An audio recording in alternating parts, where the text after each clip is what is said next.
ketaatan.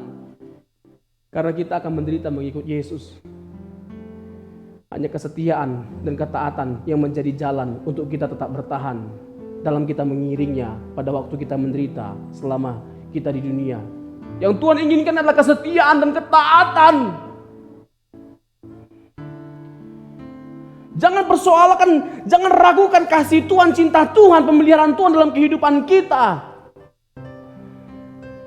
2000 tahun yang lalu, Dia sudah tunjukkan kepeduliannya, kasihnya yang sempurna bagi setiap kita. Sehingga tidak ada ruang sedikit pun bagi kita ketika kita melihat salib. Tidak ada ruang sedikit pun untuk kita meragukan cintanya.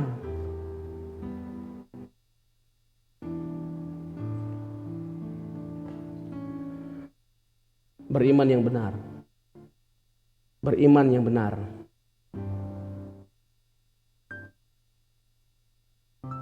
Adalah terkait dengan kesetiaan dan ketundukan kita kepada Allah.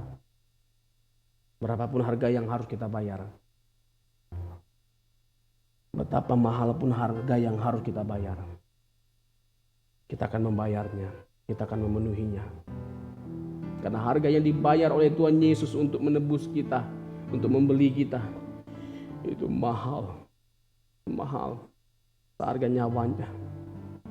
Jadi betapa mahal dan berharganya kita. Harga diri kita itu seharga nyawa Tuhan Yesus. Mahal. Enggak ternilai.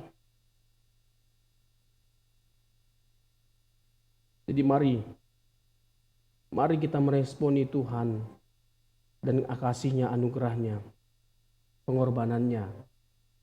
Dengan kita mau melakukan apapun yang Dia inginkan, rela melakukan apapun yang Dia inginkan. Kiranya kebenaran firman Tuhan ini bisa membuka mata kita. Kita boleh semakin memahami esensi atau panggilan kekristenan yang sejati itu. Di mana kita harus belajar untuk tetap percaya kepada Tuhan dalam setiap situasi kondisi kehidupan kita. Kita setia dan kita tunduk. Mari kita bangkit berdiri. Berikan aku hati taat akan Engkau, Tuhanku. Perhatikan firman-Mu setiap hari. Jadikanku anak taat bagi Engkau, Bapakku. Yesus, ku mau patuhi. Sekali lagi, berikan aku hati melekat akan suara Tuhanku. Perhatikan kehendak-Mu setiap hari. Jadikan semua rencana-Mu genap dalam hidupku. Yesus, ku mau patuhi. Ku ingin berkenan selalu di hadapan-Mu, menjadi pribadi seperti yang Kau inginkan. Yesus, tujuan hidupku hanya Engkau kesukaan. Ku ingin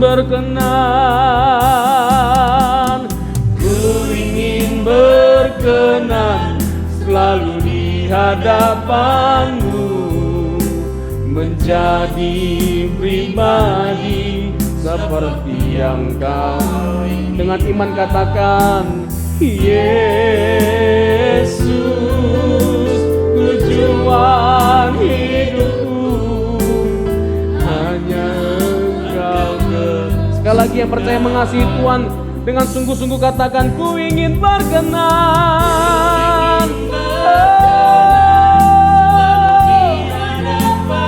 menjadi pribadi seperti yang Kau inginkan. Yesus,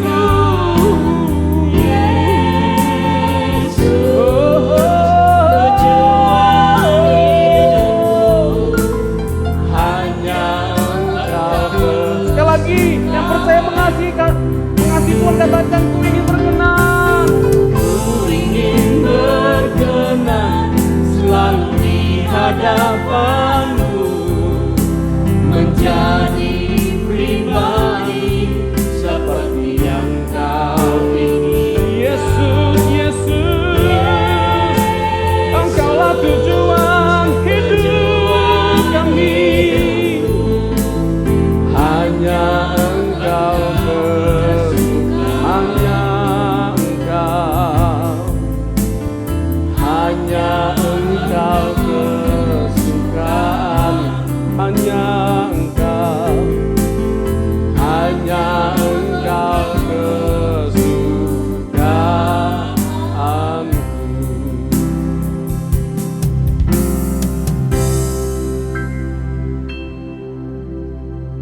terima kasih buat kebenaran firman-Mu ya Tuhan. Engkau telah memberkati kami dengan kebenaran firman-Mu. Engkau telah menyingkapkan maksud dari kebenaran firman-Mu bagi setiap kami. Dan kami mau belajar untuk berkomitmen dengan serius, dengan sungguh-sungguh menghidupinya, agar Engkau mendapati hidup kami berkenan di hadapan-Mu, dan kami terus berjuang menjadi serupa dengan Kristus. Tuntun kami terus lewat kuasa Roh Kudus-Mu, dan biarlah kiranya kami mendapatkan belas kasihan Tuhan, anugerah Tuhan. Biarlah berkat jasmani, berkat rohani selalu nyata dalam kehidupan kami. Ada Tuhan yang selalu memberkati kerohanian kami, komitmen kami, perjuangan kami dalam kami mengiring Tuhan. Terima kasih ya Tuhan. Berakhirlah ibadah kami. Namun sebelum berakhir ibadah ini, biarlah kiranya Engkau sendiri yang memberkati kami ya Tuhan. Mari Bapak Ibu, angkat kedua tangan kita dan terimalah berkat Tuhan. Rahmat daripada Allah Bapa, kasih karunia daripada Tuhan kita Yesus Kristus, persekutuan yang manis, pertolongan Roh Kudus selalu menyertai setiap kita mulai hari ini kekal hingga selama-lamanya. Mari setiap kita yang percaya sama-sama katakan amin. Tuhan Yesus memberkati kita.